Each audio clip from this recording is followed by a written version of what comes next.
Við erum með jöfnuna 9x í öðru veldi pluss 24x jafnt og mínus 16. Ég ætla að laga aðeins jöfnuna til því að það er dálítið óþægilegt að vinna með hana á þessu formi. Mér langar að flytja þetta mínus 16 yfir samansmerki hingað vinstra megin. Þannig að það verður þá pluss 16 en eftir stendur þá jafnt og 0. Þannig að jafnan lítur svona út 9x í öðru veldi pluss 24x pluss 16 er jafnt og 0. Þá ætla ég að nota aðferðina aðgreinirinn eða diskriminanturinn eins og hann kallaði stundum. Það er að segja, ég ætla að skrá A, B, C og reikna D-ið. Það ger ég þannig að ég horfi á töluna fyrir framann x í öðru veldi og það er 9. Það jafngildir A-inu. Talan fyrir framann x í fyrsta veldi, það er 24. Og talan sem stendur ein og sér, 16, hún er C-ið. Takt eftir það eru allar plús hérna. Það er einfaldlega vegna þess að það eru allar plús í jöfnunni. Ef einhver væri mínustala þá kæmi mínusinn með hér. Já, þá skulum við reikna út þetta D. Finnum D-ið, þá setjum ég upp jöfnu. D er jafnt og B í öðru veldi mínus 4 sinnum A sinnum C. Þessi gulu bókstafir eru nákvæmlega þeir sömu og eru hérna vinstra megin og ég er í raun og veru að fara að setja þessa tölur hér inn í staðinn fyrir þessa bókstafi. Þannig að í staðinn fyrir B kemur pluss 24 og ég seti hana veldi, mínus fjarkinn sem kemur alltaf, sinnum talan sem A er, það er 9, sinnum talan sem C er, sem er pluss 16. Takk þetta er allar pluss tölunar hérna. En ef einhver væri mínus, það kæmi mínusinn hérna með. Nú, þá skulum við reikna D-ið og ég ætla að skipta dæminu í 2 parta. Ég ætla að taka hérna 24 í öðru veldi alveg sér og það reiknast sem 576. Nú ætla ég að taka hitt, mínus 4 sinnum 9 sinnum 16 og það reynist vera mínus 576. Nú blanda ég þessu saman, 576 mínus 576 gefur mér að D er jafnt og 0, þannig að ég er þá búinn að finna D-ið. Þetta er á mörgu leyti fyrri hálfleikur á dæminu, seinni hálfleikurinn eftir og hann gengur út þá að finna þessa lausnir. Ég þurfti fyrst að finna þetta D. Þegar ég skoða jöfnunar fyrir lausn 1 og lausn 2, já nota bene þær eru 2, einfaldlega vegna þess að jafnan er í öðru veldi.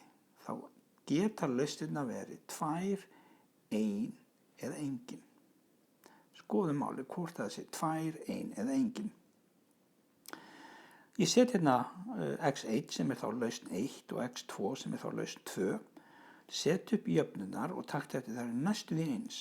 Mínus b pluss kvadratrótin d deilt með 2a er fyrri jafnan. Hin jafnan er nákvæmlega eins nema það kemur mínus fyrir framan kvadratrótin af d. Öðru leyti eru það eins. Og ég er aftur að nota þessa bókstafi sem ég skráði hérna og það er mjög gott að skráða hér því það er bara eins og að halda bókhald að hafa þetta fyrir framan sig.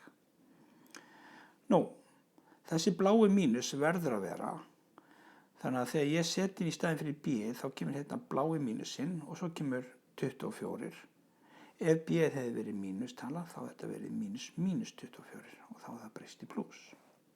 En þetta lítur svona út, blái mínusinn og svo kemur gula 24 pluss kvadratrótins af tölunum sem d er sem er 0 deilt með 2 sinnum talan sem a er sem er 9. Sama er að gerast hérna í hinni jöfnunni. Það koma nákvæmlega eins tölur inn þessa gulu nema hvað gættu þín að hér er pluss en í hinni jöfnunni er mínus. Nú skulum við rekna þetta út. Mínus 24 er bara mínus 24. Kvadratrótin af 0 er 0, þannig að þetta er mínus 24 pluss 0 og 2 sinnum 9 hérna niðri er þessi 18. Sama er að gerast hérna niðri, mínus 24 mínus kvadratrótin af 0, það er bara mínus 24 mínus 0 og 2 sinnum 9 er 18. Klárum að reikna hérna fráhanstrygg, mínus 24 pluss 0 er bara mínus 24 og það deilt með 18 gefur mér mínus 1 og 1/3. Þannig að það er önnur lausnin. Hin lausnin er dálítið mikið eins, einfaldlega vegna þess að þegar ég reikna hér út mínus 24 mínus 0, þá fæ ég líka mínus 24 hérna uppi fyrir ofanstrik eins og í fyrirlesninni. Þannig að við erum með sama svar á báðum stöðunum. Þannig að mínus 24 deilt með 18 hér er það mínus 1 og 1/3 líka. Þetta þýðir að lausnirnar sem gefa 0 eru mínus 1/3, mínus 1 og 1/3 og mínus 1 og 1/3. Þetta er nákvæmlega sama lausnin. Þannig að ef ég myndi þátta þetta, þá fengi ég út svegan x og svegan x og jafnt og 0. Að það sem ég þarf að setja inn í svegan er þetta 1 og 1/3, 1 og 1/3, en ég þarf að gæta mínu vegna þess að hérna þarf ég að skipta formerki.